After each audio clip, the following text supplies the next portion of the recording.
बिस्मिल्लाहिर्रहमानिर्रहीम। अस्सलाम वालेकुम स्टूडेंट्स। उम्मीद करता हूँ आप सब खैरियत से होंगे और जो हम अपने टॉपिक्स पढ़ रहे हैं उनको तैयार कर रहे होंगे। तो स्टूडेंट्स, सबसे ज़रूरी बात जो मैं आपको करना चाहूँगा केमिस्ट्री के बारे में, देखो बेटा, जैसा कि आप पहले से जानते हैं कि ये आज मैं अभी टॉपिक से हट के बात करने लगा हूँ। पहले आप जानते हैं कि केमिस्ट्री को एक मुश्किल सब्जेक्ट समझा जाता है, एक टफ सब्जेक्ट समझा जाता है कंपैरेटिव टू अदर्स। बायो हो गई या फिज़िक्स हो गई। और नो डाउट मैं आपको डिस्करेज तो नहीं करूँगा बाकी सब्जेक्ट्स के लिए, लेकिन वाकई केमिस्ट्री के अंदर पासिंग रेशियो लेना या अच्छे मार्क्स से, पासिंग रेशियो की तो बात ही नहीं करनी चाहिए थी, लेकिन फिर भी अच्छे मार्क्स लेने के लिए बहुत ज़रूरी है कि आप जो है वो अपनी तैयारी, अपनी जो प्रिपरेशन है उसको पूरे कॉन्सेप्ट्स के साथ और उसको बड़े अच्छे तरीके से लेके चलें। और इसको जो है वो बड़े अच्छे तरीके से करने के लिए जो बहुत ज़रूरी चीज़ है बच्चों, वो आपके पास ये है कि आप रोज़ का काम रोज़ करते चले जाएं। अल्हम्दुलिल्लाह जब जो थे वो सेशन ऑन था तो आपको भी याद ही होगा, क्योंकि आप लोगों ने टेस्ट दिए हुए हैं और मुझे तो अच्छी तरह याद है कि आपकी जो भी स्टडीज़ होती थी, आपका weekly, monthly and so on, chapter wise, half book और जो है वो near to the board exams आपके जो हैं वो जो 1/4 ऑफ द बुक वो भी आपके पास हुआ करते थे। तो बच्चों, अभी थोड़ी जो सिचुएशन है वो थोड़ी सी डिफरेंट है, और वो सिचुएशन डिफरेंट आपको पता है किस वजह से है। जो वायरस आया हुआ है जिसकी वजह से इंस्टीट्यूट्स को फ़िलहाल उन्होंने टेम्परेरीली शट डाउन कर दिया हुआ है। तो हमारे पास वी हैव ओनली वे कि हम आपको जो है वो ऑनलाइन लेक्चर्स के थ्रू जो है वो इस वाया से जो है वो हम आपको लेक्चर्स डिलीवर कर सकें ताकि बच्चों का नुकसान ना हो। अब देखें, इदारा अपना फ़र्ज़ पूरा कर रहा है, मैं अपना फ़र्ज़ पूरा करने की कोशिश कर रहा हूँ, तो आपका भी फ़र्ज़ बनता है कि जो आप लेक्चर लें, फ़र्स्ट ऑफ़ ऑल तो आप ज़रूर लें, ठीक है। और उसके बाद जो है वो जो लेक्चर आप सुन रहे हैं, जो लेक्चर आप देख रहे हैं, उसको आपकी जो है वो 100% उसको अब्ज़ॉर्ब करने की जो है वो कोशिश करें। और अगर 100% नहीं होता है, उसमें कोई कमी पेशी है, तो बच्चों ज़रूर आपको उसके बारे में पूछना चाहिए। तो बात चल रही थी कि chemistry is a tough subject, तो मैं बताना ये चाह रहा था कि आपके पास कोई भी सब्जेक्ट हो या कोई भी ऐसा काम हो जो कि मुश्किल होता है, तो हम उसके ऊपर ज़्यादा मेहनत करते हैं, ठीक है। आसान काम की निस्बत हम मुश्किल काम के ऊपर ज़्यादा टाइम देते हैं, ज़्यादा मेहनत करते हैं और फाइनली हम क्या हो जाते हैं, कामयाब हो जाते हैं। तो यही बात है इधर भी आपके पास कि बच्चों आप जो है वो ज़्यादा मेहनत करें, ठीक है। अपने जो आप पढ़ रहे हैं उसको डेली बेसिस पे जो है वो तैयार करें, ताकि आपको एंड पे, क्योंकि इंशाल्लाह कभी भी कॉलेज खुल जाने हैं और आपके जो है वो आपको टाइम बहुत तेज़ी से गुजरता है और आपके बहुत जल्दी जो है वो फाइनल एग्ज़ाम्स आ जाएंगे। तो अगर आप प्रिपेयर्ड नहीं होंगे, वक्त को गुजारते रहेंगे, देखें 2-3 माह, ऑलमोस्ट 3 माह मैं कहना चाहूँगा गुजर गए, तो आपको अगर आप पीछे मुड़ के देखें तो वक्त आपको पता भी नहीं चलता कहाँ पे गया। इसी तरह से पूरा साल जो है वाइंड अप हो जाएगा और आप लकी नहीं हैं, और हर दफ़ा आप लकी नहीं रहेंगे कि आपको जो है वो प्रमोट कर दिया जाए। एक दफ़ा तो मजबूरी थी, और वैसे भी ये जो है हिस्ट्री ऑफ पाकिस्तान में मेरा ख्याल है ये पहली दफ़ा ही हुआ है। तो सेकंड जो है वो आपने एग्ज़ाम्स जो देने हैं, उन्हीं की बेस के ऊपर, उन्हीं की बुनियाद के ऊपर आपके फर्स्ट ईयर के नंबर भी लगेंगे। तो लिहाजा जो टॉपिक्स जो हैं वो आपको, आपके लिए जो है वो अपलोड किए जा रहे हैं, सेंड किए जा रहे हैं, उनसे जो है वो फ़ायदा उठाएं, अपने इस वक्त को गनीमत जानें और बहुत अच्छी तरह से जो है वो अपनी प्रिपरेशन करिए। अच्छा बच्चों, देखिएगा, हमने जो अपना लास्ट टॉपिक पढ़ा वो हमने क्लासिफिकेशन ऑफ ऑर्गेनिक कंपाउंड्स से लेकर चले उसको, और हमने उसके अंदर ओपन चेन, क्लोज चेन, जिसको हमने बड़ा वाइडली जो है और बड़ा डीपली जो है मैंने उसको डिस्कस किया, और उसमें आपको फर्दर जो उनकी टाइप्स थी, होमोसाइक्लिक, हेट्रोसाइक्लिक, और उसके बाद होमोसाइक्लिक के अंदर एलिसाइक्लिक और एरोमेटिक कंपाउंड्स, उनकी डिस्कशन की। तो सारी बातें, तो उसके बाद आज जो हम जो चीज़ पढ़ने जा रहे हैं वो बेटा क्या होता है, वो आज हम टॉपिक पढ़ने जा रहे हैं फंक्शनल ग्रुप। फंक्शनल ग्रुप बच्चों क्या होता है, जिस तरह आपने हेट्रोसाइक्लिक कंपाउंड्स के अंदर जो है, या फिर आप ये कह रहे हैं एरोमेटिक कंपाउंड्स के ऊपर, बेंजीन के ऊपर ग्रुप लगा हुआ देखा Cl ग्रुप, उसको हमने क्लोरोबेंजीन कह दिया। बेंजीन के ऊपर ग्रुप लगा देखा CHO, तो उसको हमने जो है वो बेंजल्डिहाइड कह दिया। बेंजीन के ऊपर NO2 ग्रुप लगा देखा तो उसको हमने नाइट्रोबेंजीन कह दिया, एंड सो ऑन। तो यही होता है, अगर मैं आपको पहले उर्दू में बताऊं, इजी लैंग्वेज में मेरा मतलब बताऊं, तो बच्चों जब भी कोई ग्रुप आकर किसी भी ऑर्गेनिक कंपाउंड के ऊपर अटैच हो जाता है, जब भी कोई ग्रुप आकर किसी भी ऑर्गेनिक कंपाउंड के ऊपर अटैच हो जाता है तो वो अपनी प्रॉपर्टीज़ जो है उसके साथ ज़रूर मर्ज करता है। मतलब कि उसके आने की वजह से, उसकी मौजूदगी की वजह से कंपाउंड के अंदर बहुत सारे चेंजेस आते हैं, उसके फंक्शन के अंदर बहुत सारे चेंजेस आते हैं। इसलिए हम कहते हैं कि फंक्शनल ग्रुप जब भी किसी चीज़ के ऊपर लग जाता है तो अपनी जो है ना वो स्पेसिफिक अपनी जो प्रॉपर्टीज़ हैं उसको ज़रूर जो है उसके अंदर पूरे कंपाउंड के अंदर चेंज आ जाता है। तो लिहाजा बात शुरू कर रहे हैं। टॉपिक बच्चों का है जी आज फंक्शनल ग्रुप। ओके बच्चों, तो as usual first of all we are going to discuss our definition of functional group. तो इसको कहां से शुरू किया जाता है? एन एटम और group of atoms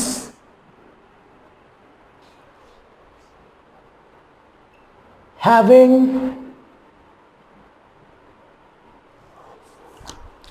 double bond, जिसको बच्चों आप 2 लाइन से शो करते हैं, डबल और ट्रिपल बॉन्ड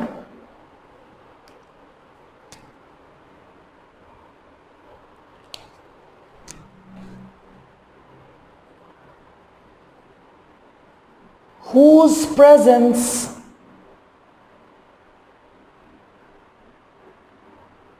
imparts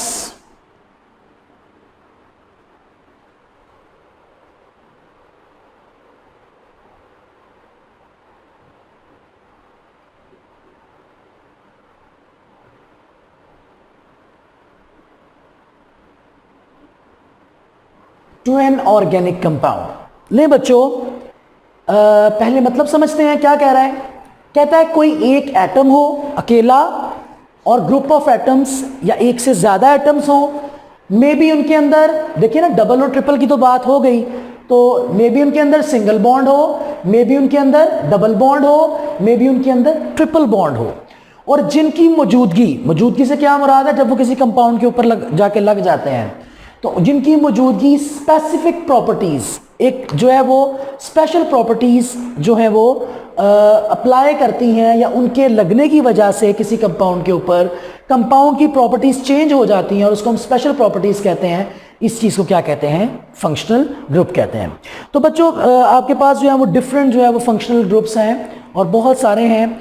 इसके बारे में अगर आप अपनी ये मैं जो टॉपिक हम पढ़ रहे हैं ये पेज नंबर 125 पे बॉटम में है, लास्ट 3-4 लाइंस। तो कहता है कि स्टडी ऑफ ऑर्गेनिक कंपाउंड जो है इसको आसान बनाने के लिए, इसको इस तरीके का बनाने के लिए कि बच्चे और केमिस्ट खुद भी इसको आसानी से अंडरस्टैंड कर लें, हमने इसको क्या कर दिया हुआ है, हमने इसको जो है वो कैटेगराइज कर दिया हुआ है, इनकी फैमिलीज बना दी हुई हैं, इनको ग्रुप्स और सब ग्रुप्स में जो है वो कन्वर्ट कर दिया हुआ है।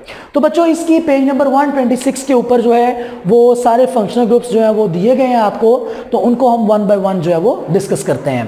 तो पहला जो है वो आपके पास फंक्शनल ग्रुप, वो तो मेरा ख्याल है आप जानते हैं बड़ी अच्छी तरह।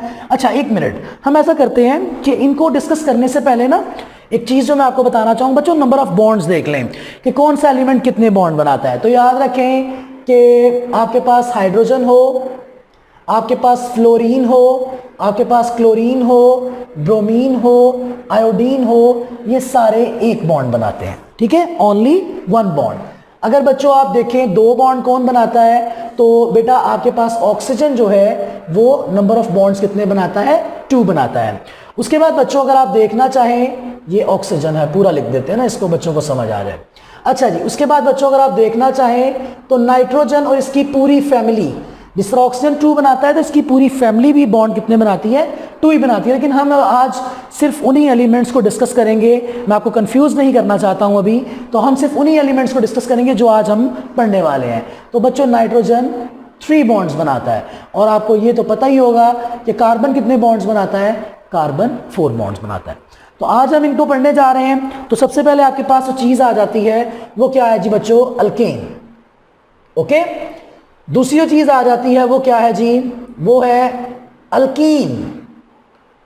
और तीसरी चीज क्या आ जाती है? वो है जी अल्काइन। पहले बच्चों 3 फंक्शनल ग्रुप्स हमने यही पढ़ने हैं, जिसके बारे में थोड़ी सी बात हम ऑलरेडी भी कर चुके हैं। दोबारा हमारे टॉपिक में आगे बच्चों आप जानते हैं अल्केन के अंदर सिंगल बॉन्ड होता है, अल्कीन के अंदर डबल बॉन्ड होता है और अल्काइन के अंदर 3 बॉन्ड होते हैं। इसकी मैं अगर एग्जांपल दूं तो बेटा जी ये आपके पास इस तरह से है। अब आप देख रहे हैं कि आपने भी पढ़ा कि कार्बन कितने बॉन्ड्स बनाता है, 4 बॉन्ड्स। आप देख रहे हैं कि ये 2 कार्बन मैंने लिखे, तो ये कितने बॉन्ड बना रहे हैं, ये कार्बन भी एक बॉन्ड बना रहा है और ये कार्बन भी एक ही बॉन्ड बना रहा है। तो बच्चों बनाते हैं कितने हैं कार्बन, 4 बॉन्ड्स। तो आप यहाँ पे लिख देंगे H3 और यहाँ पे लिख देंगे H3। तो ये आपके पास क्या है, अल्केन। अगर आप इसका नाम लेना चाहें तो इसका नाम क्या होगा, ईथेन। जैसा कि आपको लेक्चर नंबर 3 में बताया गया था कि 2 कार्बन वाले को क्या बोला जाता है, एथ। ओके, और अगर बॉन्डिंग नेचर सिंगल हो तो सफिक्स ऐड की जाती है एन। तो ये बेटा क्या नाम बन गया इसका, ईथेन। ये एक एग्जांपल क्लियर हो गई। उसके बाद देखें अल्कीन। तो बच्चों हम ऐसा करते हैं, हम फिर से यही एग्जांपल लेते हैं क्योंकि आपकी बुक भी इसी को फॉलो कर रही है, तो ये आपको बुक में मिल भी जाएंगी आसानी से। तो बच्चों देखें, अब यहाँ पे जो कार्बन है ये कितने बॉन्ड्स बना रहा है, यहाँ पे कार्बन बॉन्ड बना रहा है 2। इसका मतलब कि कार्बन 4 बॉन्ड बनाता है और यहाँ पे 2 बॉन्ड ऑलरेडी बन रहे हैं। तो कितने हाइड्रोजन ऐड होंगे, अगर आपने 2 कहा है तो आपने बिल्कुल ठीक कहा है, ठीक है। तो अगर आपने 2 नहीं कहा है तो समझ लें कि यहाँ पे 2 हाइड्रोजन ऐड होंगे, बिकॉज हमने यहाँ पे कार्बन की वैलेंसी को सेटिस्फाई भी करना है। मैंने भी का वर्ड इसलिए बोला कि अल्कीन भी तो बनाना है ना, अगर हम सिर्फ वैलेंसी सेटिस्फाई करेंगे तो अल्कीन नहीं बनेगा। तो बच्चों यहाँ पे देखें, अगर आपने कार्बन की बॉन्डिंग चेक करनी हो, इसको हाइड कर लें।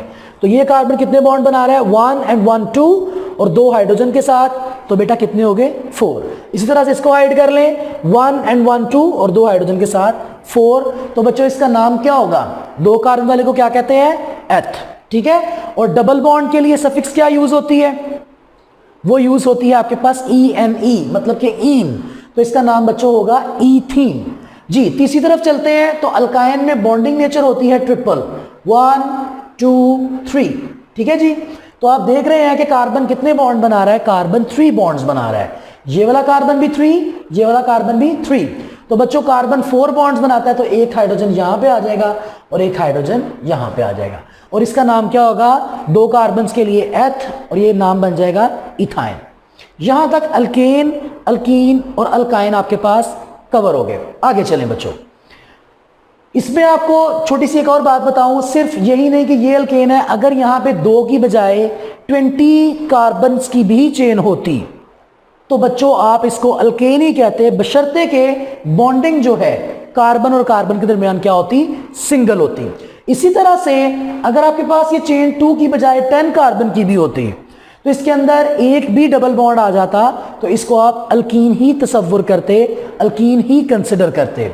इसी तरह से अगर आपके पास ये चेन एक से ज्यादा कार्बन, अभी यहाँ पे 2 की है, 2 से ज्यादा कार्बन की होती तो वो नंबर ऑफ कार्बन एटम्स कुछ भी होते, डजंट मैटर, अगर एक भी ट्रिपल बॉन्ड आ गया तो बच्चों इसको हम अल्काइन ही कहेंगे। तो ये आपको वैलेंसी पूरी करना मेरा ख्याल समझ आ गई है। ये आपको चीज़ बहुत ज़रूरी है समझनी, क्योंकि बच्चों आप चैप्टर नंबर 7 पढ़ रहे हैं और 7 से 14 तक स्पेशली आपके पास ये चीज़ बार बार रिपीट होगी। अगर आपको प्रॉब्लम है काइंडली ज़रूर पूछिए। उसके बाद देखें, अगर आप नेक्स्ट ग्रुप देख लें तो बच्चों आपके पास नेक्स्ट ग्रुप है अल्काइल हैलाइड। ओके जी, नेक्स्ट ग्रुप है बच्चों के पास ग्रुप नंबर 4। 17 आपने फंक्शनल ग्रुप्स पढ़ने हैं। तो अल्काइल हैलाइड, तो बच्चों मैं आपको सबसे पहले आज ये बताऊंगा कि अल्काइल कहते किसको हैं, ठीक है जी, क्योंकि आपने इसको पहले नहीं पढ़ा हुआ। तो बच्चों आपने जैसा कि पढ़ा, ये देखें ये अल्केन लिखा हुआ है, ठीक है, ये अल्केन लिखा हुआ है। अगर ये इस तरह से लिखा होता CH4 तो बेटा ये तब भी अल्केन था, लेकिन इसका नाम ईथेन नहीं होना था, क्योंकि इसमें 2 कार्बन है और इसमें 1 कार्बन है। 1 कार्बन वाले को कहते हैं मेथ और सिंगल बॉन्डिंग के लिए सफिक्स यूज करते हैं एन, तो इसका नाम क्या बन जाना था, मीथेन, ठीक है जी, क्या नाम होना था, मीथेन। तो मैं आपको एग्जांपल बताता हूं कि आपके पास अल्काइल कैसे बनता है, ठीक है जी। ये CH4 है और इसकी जो फैमिली है वो अल्केन है, क्योंकि इसके अंदर सिंगल बॉन्ड है। इस तरह से आप देख सकते हैं कि बॉन्डिंग सिंगल कैसे है, देखें कार्बन चारों बॉन्ड हाइड्रोजन के साथ सिंगल ही बना रहा है। तो बच्चों अगर इसमें से एक हाइड्रोजन को, ये क्या था अल्केन, और ये क्या था ये भी अल्केन, लेकिन ये कंडेंस फॉर्मूला, ये स्ट्रक्चरल फॉर्मूला। तो बच्चों अगर आप यहां से एक हाइड्रोजन कोई सा भी, ऊपर नीचे दाएं बाएं ये फर्क नहीं पड़ता, एक हाइड्रोजन रिमूव कर देते हैं तो बेटा अल्केन का एंड वाला ANE जो है वो कन्वर्ट हो जाता है किसके अंदर, YL के अंदर। ठीक है जी, तो एंड वाले 3 वर्ड्स निकाल दिए, ALK क्या आ गया जी, लिखें ALK, और ANE किसके अंदर कन्वर्ट हो जाएगा, YL में, तो ये क्या बन गया, अल्काइल। ठीक हो गया। मैंने ये बताया कि किसी भी अल्केन सिंगल बॉन्ड वाली चेन में से अगर आप एक हाइड्रोजन खत्म कर देते हैं तो बच्चों वो किस में कन्वर्ट हो जाता है, वो कन्वर्ट हो जाता है अल्केन से अल्काइन के अंदर। आई होप कि आपको इसकी समझ आ गई है। चलिए कैसा करते हैं, मैं आपको एक एग्जांपल और करवा देता हूं ताकि आपको जो है वो इसकी प्रॉब्लम मजीद ना हो, कोई प्रॉब्लम ना आए आपको। तो देखिएगा बच्चों, जिस तरह ये चेन है, आइए इधर ही करते हैं। तो ये चेन के साथ कितने हाइड्रोजन है, 3। अगर मैं इसको ओपन करके लिखूं तो ये इस तरह से चेन थी, 1 2 3। अगर मैं इसको इस तरह से ओपन करके लिखूं तो ये किस तरह से थी, 1 2 और 3। आप देख सकते हैं कार्बन के चारों बॉन्ड पूरे हैं, इसके देखें 1 2 3 4, सेम इधर भी।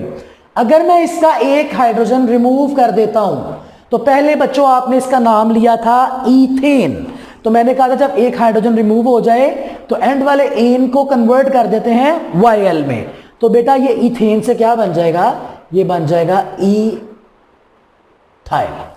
ठीक हो गया। तो अगर आप स्पेसिफिक नाम ले रहे हैं, जिस तरह से एक कार्बन वाले को मिथाइल, 2 कार्बन वाले को इथाइल, 3 कार्बन वाले को प्रोपाइल, 4 वाले को ब्यूटाइल, तो इसी तरह से आपके पास अगर इसका जनरल नेम लें तो वो क्या होता है, अल्काइल। आगे आप देखते हैं कि कितने कार्बन है, जितने कार्बन हो उतना आप जो है वो नंबर लगा देते हैं। उसके बाद बच्चा आपके पास आ जाता है हेलाइड।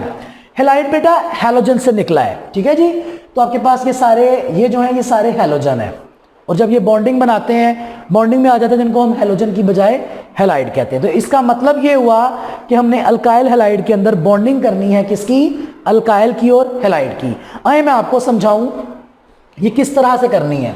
देखें जी बच्चों, आपके पास बुक में जो एग्जाम्पल है ना वो कुछ यूं है, CH3 CH2 और Cl। ठीक है जी, CH3 CH2 Cl। बच्चों कैसे, इसको हम इग्नोर कर रहे हैं। CH3 था जी, 1 2 3, 1 2 3, मैंने हाइड्रोजन ही लगा दिया, मैंने Cl नहीं लगाया। तो बच्चों ये था इथेन, इसमें से एक हाइड्रोजन रिमूव कर दिया तो ये क्या बन गया, इथाइल। ये क्या बन गया, इथाइल। और आपने यहां पे आके क्या जोड़ दिया, आपने जोड़ दिया Cl। मतलब कि कार्बन ने बेटा अपने 4 बॉन्ड पूरे करने ही करने हैं, वो किस तरह भी करे। तो यहां पे क्या था, हम देख रहे थे कि Cl ने कार्बन के साथ बॉन्डिंग कर ली, तो बेटा पीछे वाला क्या हो जाएगा, एक हाइड्रोजन कम हो गया, वो इथाइल बन जाएगा, और ये क्या बन जाएगा, Cl क्लोराइड। देखिए ये अल्काइल है ना, तो उनको बुक को नहीं अभी पता, या बुक ने आपको कोई आप टास्क नहीं दिया कि आप ये वाला कंपाउंड बनाएं। तो अल्काइल मतलब कि ये है, ये वाला ग्रुप अल्काइल है। वो बात की बात है, ये मिथाइल क्लोराइड है या इथाइल है या प्रोपाइल है, और ये Cl क्या है, ये हेलाइड है। आई होप कि आपने इसको अंडरस्टैंड किया। उसके बाद बच्चों चलें अल्कोहल। तो आपको पता है अल्कोहलिक ग्रुप, वो तो ऑलमोस्ट सब बच्चों को ही पता होगा, आपने पहले भी इसके बारे में पढ़ रखा है। तो अल्कोहल, ये बच्चों आपके पास OH ग्रुप होता है। ये कौन सा ग्रुप होता है, OH ग्रुप होता है। तो ये हम इधर लिखते हैं इथाइल अल्कोहल, जिस तरह ये लिखा इथाइल हम यूं ही ड्रॉ करेंगे, CH3 CH2 और OH। ठीक है बच्चों, देखें बिल्कुल कंपाउंड ऊपर वाला है, जिस तरह ये CH3 था, ये देखें मैंने H3। बच्चों असल में हम इस तरह कंपाउंड इसलिए नहीं लिखते क्योंकि स्ट्रक्चरल फॉर्मूला लिखने में ज़रा टाइम ज़्यादा कंज्यूम होता है। तो आपकी भी जब प्रैक्टिस हो जाएगी तो आप बड़ी अच्छी तरह से कंडेंस फार्मूलाज लिख लेंगे बेटा। उसके बाद देखिए CH2, ये CH2 है। बस फ़र्क ये है कि यहाँ पे जो कार्बन का हाइड्रोजन गया था हमने Cl लगा दिया, और यहाँ पे हमने क्या लगा दिया, OH लगा दिया। तो ये क्या बन जाता है, 2 कार्बन वाला है इथाइल अल्कोहल। 3 कार्बन वाला होता तो क्या होता, प्रोपाइल अल्कोहल। लिखूँ मैं 3 कार्बन वाला, देखें इसको बेटा CH2 और CH3। आप घर में इसकी बहुत ज़्यादा प्रैक्टिस करें, ठीक है। आपको पता चले कि यार यहाँ पे CH3 क्यों आया है, यहाँ पे CH2 क्यों आया है, यहाँ पे CH2 क्यों आया है, और यहाँ पे H को रिप्लेस करके OH, मतलब कि मेरा कहने का मतलब अल्कोहल कैसे आ गया। अच्छा बच्चों, उसके बाद चलते हैं हम जो है वो अमाइन और इमाइन ग्रुप के ऊपर, अमाइन और इमाइन ग्रुप के पास चलते हैं और समझने की कोशिश करते हैं। तो ग्रुप नंबर जो आपका 6 है वो है जी अमाइन, और ग्रुप नंबर 7 है इमाइन। ये मैंने इकट्ठे इसलिए लिख दिए हैं क्योंकि ये ऑलमोस्ट दोनों ग्रुप्स जो हैं वो सेम होते हैं, सिर्फ इसमें एक हाइड्रोजन का फर्क होता है। बच्चों आपके पास जो अमाइन है वो बेटा NH2 होता है, और इमाइन जो है वो आपके पास NH होता है। तो अब इसमें देखें, अल्केन का फॉर्मूला तो सामने है, अल्कीन का भी, अल्काइन का भी। अल्काइल हैलाइड आप कर लिया करें R और X। तो मैंने RX क्यों लिखा बेटा? R कहते हैं अल्काइल को और X कहते हैं हैलाइड को, ठीक है जी। उसके बाद अल्कोहल का मैं लिख देता हूं ROH। तो बेटा R ये चेन है, अल्काइल को मैंने बताया कहते हैं, और OH ये हो गया। उसके बाद जो आपके पास अमाइन है ये आपके पास है NH2, ठीक है। तो यहां पे मैं लिख दूंगा R NH2, और यहां पे भी लिख दूंगा R और NH। तो बच्चों सबसे पहले जो है हमने इनके जो है वो फॉर्मूलाज ड्रॉ करने हैं, फॉर्मूलाज लिखने हैं, तो इनकी एग्जांपल्स को देखना है। तो अमाइन चूंकि NH2 है, ठीक है, तो मैंने बताया आपको कि नाइट्रोजन कितने बॉन्ड्स बनाता है? नाइट्रोजन बच्चों 3 बॉन्ड बनाता है। तो क्या होगा, हम यहाँ पे एक चेन ड्रॉ करते हैं, CH3 सिंगल बॉन्ड, ओपन करता हूं ताकि आपको समझ आए, 1 2 और 3, नाइट्रोजन, हाइड्रोजन और हाइड्रोजन। देखिए बच्चों, मैंने यहां पे अल्काइल ग्रुप जो है वो CH3 लिया। CH3 को मैंने पहले भी बता रखा है आपको, आज भी बताया कि क्या कहेंगे। जिस तरह ये एक कार्बन वाला मीथेन है, तो एक हाइड्रोजन निकल गया तो क्या बन गया? मिथाइल। तो आपके पास ये बन जाएगा बच्चों मिथाइल अमाइड। क्या बन जाएगा? Methyl amide. ये मिथाइल है और ये NH2 ग्रुप अमाइड है। देखिए बच्चों, कार्बन के 4 बॉन्ड, कार्बन का बेटा एक ये है, दूसरा ये है, तीसरा ये है, चौथा ये है, ओके।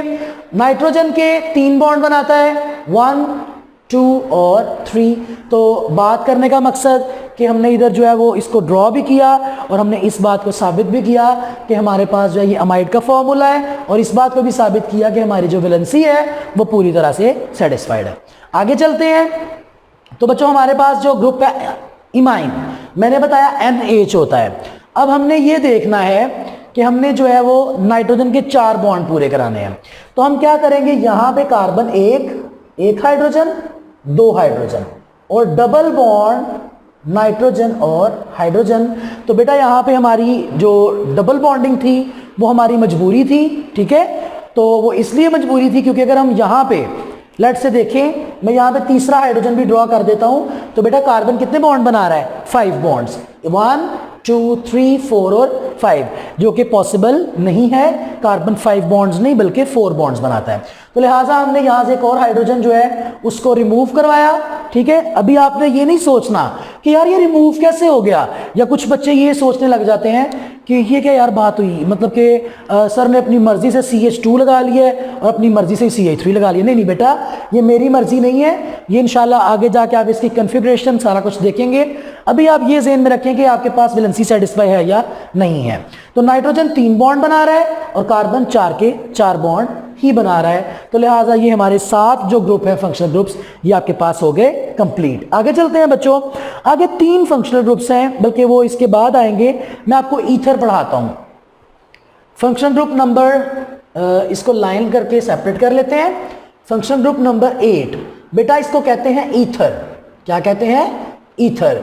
और इसका फॉर्मूला जो होता है ना वो होता है ROR। इसको ना अक्सर जो ईथर के कंपाउंड्स होते हैं ना उनको नाम दिया जाता है ईथर लिंकेज। लिंकेज क्यों कहते हैं बेटा? क्योंकि लिंकेज का मतलब होता है कि 2 चीजों को जोड़ने वाला। तो R आपको पता है वही होता है जिसका एक हाइड्रोजन जिसका एक हाइड्रोजन कम हो गया होता है, जिसका एक हाइड्रोजन कम हो गया होता है, और जब कम होता है तो वो बॉन्डिंग के लिए लपकता है। तो मैंने बताया ऑक्सीजन 2 बॉन्ड बनाता है, तो R का जो एक बॉन्ड कम हुआ होता है वो इस ऑक्सीजन से जुड़ता है, दूसरे R का भी एक बॉन्ड कम हुआ होता है वो इस ऑक्सीजन से जुड़ता है। तो ये क्या करता है, 2 अल्काइल ग्रुप्स को लिंक कर देता है। जिस तरह 2 सड़कें होती हैं ना, उनको एक ब्रिज मिला रहा होता है, तो हम कहते हैं ये जो है ना ये ब्रिज है। ब्रिज का मतलब ये होता है जो लिंक कर रहा है। जिस तरह हमारे सियालकोट में लिंक रोड भी है, लिंक कर रहा होता है दूसरी जो है वो सराउंडिंग्स को। इसी तरह से ये क्या है बेटा, ईथर लिंकेज है। तो मैं बुक में थोड़ा सा बड़ा फॉर्मूला लिखा हुआ है, लेकिन मैं आपको मिथाइल की एग्जांपल ही दूंगा, CH3। दोबारा से बार बार कह रहा हूं कि आपको पता है कार्बन 4 बॉन्ड बनाता है, यहां कितने बना रहा है 3, तो मतलब कि इसके अंदर एक बॉन्ड की कमी है। तो यहां पे आ गया बच्चों का जी CH3, और एक CH3 कहां पे आ गया, यहां पे आ गया। तो बेटा आपको नजर आ रहा है कि कार्बन की एक एक वैलेंसी कम है। ऊपर से ऑक्सीजन कितने बॉन्ड बनाता है, ऑक्सीजन बॉन्ड बनाता है 2। तो अगर यहां पे एक ऑक्सीजन आ गया तो आपने बॉन्डिंग कुछ इस सेंस से करनी है, ठीक है, कि आपके पास कार्बन भी सेटिस्फाई रहे और ऑक्सीजन भी। तो ये जो ऑक्सीजन है इसके साथ भी बॉन्ड कर लेगा और इसके साथ भी। तो आप देख सकते हैं ये दोनों अल्काइल ग्रुप को आपस में जोड़ रहा है। ये R ये वाला CH3, ये R ये वाला, और ऑक्सीजन सेंटर वाला। उसके बाद बच्चों नेक्स्ट चले जाते हैं। तो हमारे पास 3 एग्जांपल्स इकट्ठी आ रही हैं, 3 जो ग्रुप्स हैं वो इकट्ठे आ रहे हैं, जिनको हम नाम देते हैं कार्बोनाइल ग्रुप्स का। फर्स्ट ऑफ ऑल ये समझ लें कि व्हाट आर कार्बोनाइल ग्रुप्स। तो हम यहाँ पे मैं बताता चलूँ आपको, such type of groups, such type of groups containing C double bond O are called carbonyl groups. ये इसकी डेफिनेशन है। मतलब कि बच्चों कोई भी ऐसा ग्रुप हो, कोई भी ऐसा ग्रुप हो जिसके अंदर C डबल बॉन्ड O आ रहा है, उसको आप क्या कहते हैं, उसको बेटा आप कार्बोनाइल ग्रुप कहते हैं। तो मैं यहाँ पे तीनों ग्रुप्स इकट्ठे लिखूंगा। पहला आ जाएगा एल्डिहाइड, दूसरा आ जाएगा कीटोन, और तीसरा मतलब कि इनमें से तीसरा वो आपके पास आ जाएगा कार्बोक्सिलिक एसिड कह लो या आप ग्रुप कह लो, कार्बोक्सिलिक ग्रुप कह लें आप, ठीक है जी।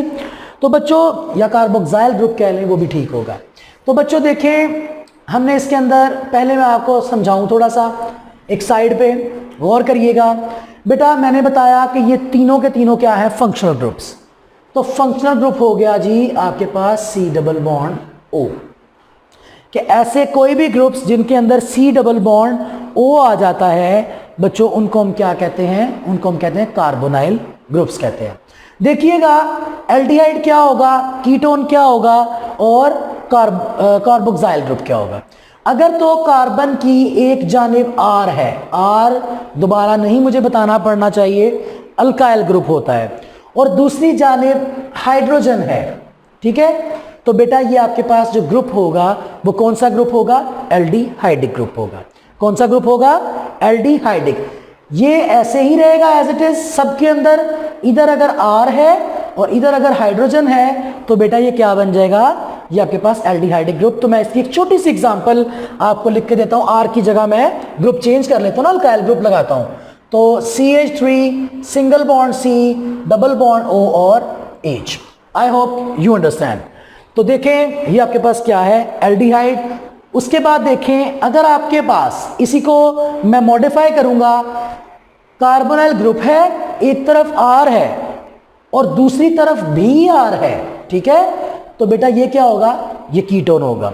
R है H है तो एल्डिहाइड, R है फिर दोबारा R है तो ये क्या होगा बेटा, कीटोन होगा। शाबाश। और मैं इसके भी ग्रुप्स लगा देता हूं कि ये जनाब क्या हो गया, ये CH3 single bond C double bond O और CH3। देखा मैंने दोनों तरफ अल्काइल ग्रुप पुट कर दिया। अच्छा जी, फिर दोबारा से इसी को मॉडिफाई करूंगा, छेड़ूंगा नहीं। तो बच्चों अगर आपके पास कार्बोनाइल ग्रुप है और आपके पास एक तरफ R है और दूसरी तरफ बच्चों के पास क्या है जी, बच्चों के पास OH है, तो बेटा क्या बन जाएगा, ये बन जाएगा कार्बोक्साइल। बहुत ही आसान बात। बहुत ही इजी बात। तो देखिएगा, इस R की जगह मैं दोबारा से CH3 लगाने लगा हूं, single bond C, double bond O, और यहां पे क्या लगा दूंगा जी, मैं OH लगा दूंगा। इनको थोड़ा सा मैं सेपरेट करता हूं ताकि बच्चों को गलती ना लगे। ठीक है जी। तो बच्चों देखिए कितनी आसान बात थी। ठीक है, और ये सारे क्या हैं, कार्बोनाइल ग्रुप्स हैं, क्योंकि कार्बोनाइल C डबल बॉन्ड हो। देखिए CH3 है एक तरफ, अगर एक तरफ ही है तो एल्डिहाइड, दोनों तरफ है कीटोन, अगर एक तरफ है दूसरी तरफ H नहीं है बल्कि OH है तो क्या हो जाएगा, कार्बोक्सिल ग्रुप। उम्मीद करता हूं आपको इसकी अच्छी तरह से समझ आ गई होगी। आगे चलते हैं बच्चों। तो आपके पास दो ग्रुप्स हैं, एसिड हैलाइड और एसिड अमाइड। तो बेटा उनकी बात करते हैं। ग्रुप नंबर 12, एसिड हैलाइड और एसिड अमाइड। इसको अक्सर लोग पढ़ते हैं एसिड अमाइड, मतलब कि इकट्ठा भी लिखा हो सकता है। तो बच्चों आपको यहां पे जो बताने की जरूरत है ना, जो बात वो ये है बेटा कि एसिड ग्रुप कौन सा होता है, गौर करना है मेरे बच्चों ने, CH3C डबल बॉन्ड O। तो एसिड, अगर इसके एसिड का CH3C डबल बॉन्ड O है तो इसके एसिड का भी CH3C डबल बॉन्ड O ही होगा। ठीक है। अब बच्चों ने क्या पढ़ा, बच्चों ने यहां पे हैलाइड पढ़ा, ये पढ़ा बच्चों ने हैलाइड। ओके, और बच्चों ने कहा हैलाइड कौन सा होता है जी, फ्लोरीन, क्लोरीन, ब्रोमीन, आयोडीन। अगर तो बेटा उसने आपको रिस्ट्रिक्ट किया कि जी आपने फ्लोरीन लगाना तो फिर फ्लोरीन ही लगाएं, क्लोरीन का रिस्ट्रिक्ट किया है फ्लोरीन ही लगाएं।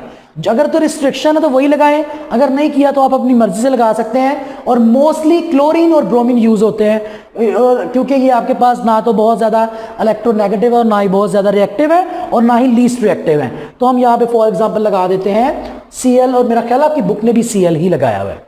ठीक है जी। उसके बाद देखिए एसिड अमाइड। तो बच्चों ने अभी अभी पढ़ा था ये पॉइंट नंबर 6 के अंदर कि आपके पास ये अमाइड ग्रुप होता है। और बेटा अमाइड ग्रुप किसको कहते हैं, अमाइड ग्रुप कहते हैं जी जो है वो आपका NH2, अमाइन भी कहते हैं अमाइड भी कहते हैं। तो बच्चों आपने सिर्फ यहाँ पे NH2 लगा देना है। अगर इसको मैं ओपन करके भी लिखूं ना, ऐसे करके भी, तो बच्चे देख सकते हैं नाइट्रोजन के बॉन्ड गिने 1 2 3 पूरे, कार्बन के देखें 1 2 3 4 पूरे, इस कार्बन के देखें तो इसके भी 4 बॉन्ड बिल्कुल पूरे हैं। उसके बाद बच्चों चलते हैं आगे एस्टर ग्रुप। तो ये भी आपके पास बेसिकली एक सारी कार्बोनाइल ग्रुप्स की ही चेन चल रही है। तो मैं इसको यहां तक लिख के खत्म कर दूंगा। तो 14 एस्टर ग्रुप कर लें या हाली एस्टर कर लें, डजंट मैटर। तो बच्चों ये कीटोन के साथ थोड़ा सा जो है ना रिजेंबलिंग है। और किस तरह से, जैसा कि बच्चों ने लिखा कीटोन को CH3 single bond C double bond O और CH3। तो बच्चों देखें कीटोन में आपने लिखा कि कार्बोनाइल ग्रुप तो हो गई, लेकिन एक तरफ CH3 होगा और दूसरी तरफ भी CH3 होगा। तो अगर आपके पास कार्बोनाइल ग्रुप है, गुड, और आपके पास एक तरफ CH3 है और दूसरी तरफ OCH3 है, मतलब कि ऑक्सीजन का भी इजाफा है, तो बेटा आप उसको कीटोन नहीं कहेंगे, आप उसको क्या कह देंगे, एस्टर ग्रुप कह देंगे। ये आपके पास ये जो लाइन थी, ये वाली सारी की सारी लाइन, ये बच्चों के पास सारी की सारी लाइन जो थी वो आपके पास आप देख सकते हैं कि ये वाली लाइन थी कार्बोनाइल ग्रुप की। तो बच्चों आपके 3 groups remaining, 3 groups are remaining and the 15th number group is, वो आपके पास ग्रुप आता है, उसको कहते हैं मारसेप्टो या मारकेप्टो भी पढ़ा जाता है, या इसका अगर आप क्लास ऑफ कंपाउंड का नाम देखें तो थायोल बेटा इसको कहा जाता है। तो इसका जो मैं लिखूं पहले, इसका जो बच्चों आपके पास जो जिस तरह से आपने देखा कि ये ROR है, ये आपके पास जो है वो RX है, ROH है, RNH2 है, तो इसके जो आपके पास फॉर्मूला होता है बेटा वो होता है SH। वो क्या होता है, SH। तो इसका नाम क्या होता है, थायोल। ठीक है, मैं लिख देता हूं यहां पे SH। और ये जो लाइन लगाई जाती है पीछे बॉन्ड की, इसलिए लगाई जाती है कि ये बॉन्डिंग में शामिल होगा। तो इसका जो उसने एग्जांपल दी हुई है वो वही वाली, और ये क्या बन जाएगा बच्चों, SH आप यहां पे लगा सकते हैं। उसके बाद देखिएगा आपके पास सियानो ग्रुप आ जाता है 16 नंबर वाला, CYANO। बेटा इसको डिनोट किया जाता है CN से। साइनाइड भी कहते हैं, सियानो भी कहते हैं।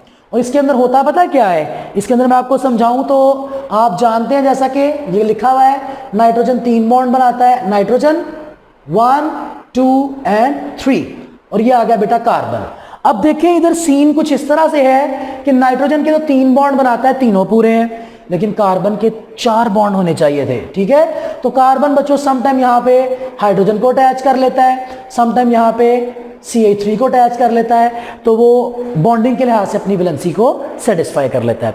और लास्ट ग्रुप बच्चों आपका आ जाता है, वो आपका ग्रुप है नाइट्रो ग्रुप। नाइट्रो ग्रुप, जिस तरह आपने लास्ट लेक्चर में पढ़ा नहीं है, नाइट्रोबेंजीन, बेंजीन के ऊपर NO2 आके लग गया तो वो बेंजीन नहीं रही, वो बेंजीन नहीं रही, उसका नाम भी चेंज हो गया और फंक्शन भी चेंज हो गया। तो इसी तरह से वही एग्जांपल दी हुई है, वही एग्जांपल दी हुई है। और ये क्या है जी आपके पास, ये होता है कंपाउंड आपके पास NO2।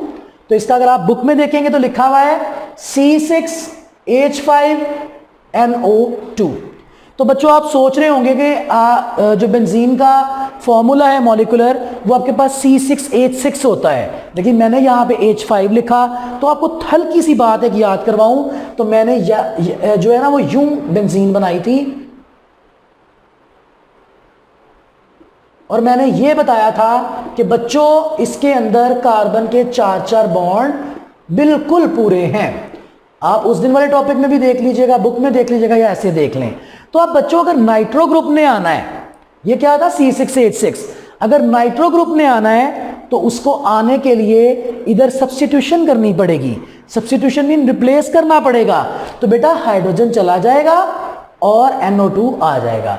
जब हाइड्रोजन चला गया तो आप अपने कार्बन काउंट करें, 1 2 3 4 5 6 मैंने लिखे। हाइड्रोजन काउंट करें 1 2 3 4 5, तो मैंने 5 ही लिखे। और बाकी क्या था 6 वाला NO2, तो बच्चों मैंने आपके पास वही लिख दिया। तो बच्चों आज का टॉपिक जो है वो यहीं तक था। आपको मैंने सारे ग्रुप जो है वो एग्जाम्पल्स के साथ बड़ी एक्सप्लेनेशन के साथ बताए। फिर भी कोई प्रॉब्लम है आप ज़रूर पूछें। तो बच्चों फंक्शनल ग्रुप का बहुत बड़ा रोल है, फंक्शनल ग्रुप का बहुत बड़ा रोल है। अगर आपके पास एक चीज़ ईथर है, जिस तरह से मैंने देखें, मैंने ये आपके पास जो है वो अल्कोहल यहाँ पे ड्रॉ किया, इथाइल अल्कोहल। इसका फॉर्मूला क्या है, इसका फॉर्मूला है कार्बन कितने हैं 2, हाइड्रोजन कितने हैं 3 और 2 5 और 1 6, मतलब कि C2H6O इसका फॉर्मूला है। अगर मैं इसके सिर्फ ग्रुप की पोजीशन चेंज कर दूं, CH3 ऑक्सीजन CH3, गिन लें आप, कार्बन कितने हैं 2, हाइड्रोजन कितने हैं 3 और 3 6 और 1 ऑक्सीजन। तो देखिए मॉलिक्यूलर फॉर्मूला वही है, लेकिन मैंने क्या किया, सिर्फ इस ऑक्सीजन को यहां से उठा के सेंटर में ले आया, पूरी काया ही पलट गई। इसी तरह से आपके पास क्या होता है, फंक्शनल ग्रुप जो है उसकी पोजीशन चेंज होने से या उसके लग जाने से बहुत ज़्यादा चेंजेस आते हैं। जिस तरह से आप देखते हैं ग्लूकोज और फ्रुक्टोज, आपने देखा होगा लाजमी, तो उसमें क्या होता है, एक H और OH की सिर्फ जो है वो पोजीशन चेंज होने की वजह से ग्लूकोज ग्लूकोज नहीं रहता, बल्कि वो फ्रुक्टोज में चेंज हो जाता है। तो ये सारी बड़ी डीप बातें हैं, और ये सारी बड़ी जो है वो आपके पास छोटी छोटी चीज़ें हैं जिनकी चेंजिंग की वजह से आपके पास कंपाउंड बदल जाते हैं। वो एक शेर मुझे हल्का सा याद है कि एक नुक्ते ने हमें महरम से मुजरिम बना दिया। तो ये वही बात है कि ये ऊपर आ जाए तो और है, नीचे आ जाए तो और है, साइड पे आ जाए फंक्शन ग्रुप तो और चीज़ है, किसी दूसरी साइड पे चले जाए तो फंक्शन ग्रुप और चीज़ है। इस उम्मीद के साथ टॉपिक को क्लोज करते हैं कि आप जो है वो इसको तैयार करेंगे, ज़रूर तैयार किया करें और अपने लिए तैयार किया करें बच्चों, इसमें आपका फ़ायदा है। बिलीव मी, आपको पता भी नहीं चलना कब आपके पेपर आ जाने हैं, लेकिन अगर आपने साथ साथ तैयारी की होगी तो आप इसको बड़ी अच्छी तरह से अपने एग्ज़ाम्स को, अपने हर जो हर्डल है उसको बड़ी अच्छी तरह से जो है वो फेस कर सकेंगे, और सुनहरी कामयाबी इंशाल्लाह आपको अल्लाह जो है वो इनायत फरमाएगा। तो अगले लेक्चर तक के लिए हमें इजाज़त दें, तब तक अपना ख्याल रखें, स्टे होम स्टे सेफ, बहुत ज़्यादा केयर करें। अल्लाह हाफ़िज़।